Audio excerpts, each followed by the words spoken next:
itu tentang bagaimana kita memproses informasi, mengelola masalah, dan menyelesaikan penyelesaian secara logis. Kalau adalah ujian kemarin, siapa yang lebih cepat menyelesaikan ujian matematika selain aku? Ya itu sih emang hebat Angel. Tapi menurutku kecerdasan itu bukan soal angka-angka ataupun teori. Coba deh kamu teliti kehidupan kamu sehari-hari. Bagaimana cara kita menyelesaikan masalah dengan praktis, seperti misalnya memperbaiki pipa yang bocor ataupun memilih keputusan terbaik saat kita bingung.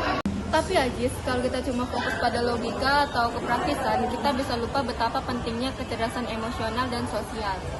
Gimana kita berinteraksi dengan orang lain, merasakan apa yang mereka rasakan, dan mengelola emosi kita sendiri. Itu juga kecerdasan yang gak kalah penting. Iya, benar kata Susi. Kecerdasan bukan hanya soal otak, tapi juga soal hati dan intuisi kita.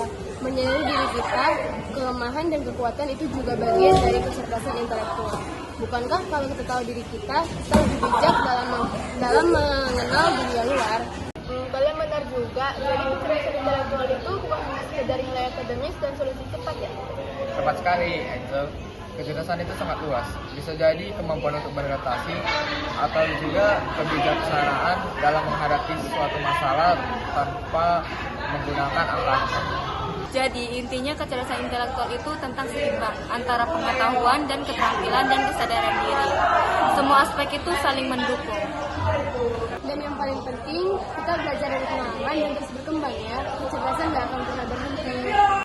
Ya, aku paham sekarang. Jadi kecerdasan intelektual itu bukan hanya sekedar seberapa banyak pengetahuan kita, tetapi bagaimana cara kita mengelola pengetahuan kita dalam kehidupan kita sehari-hari.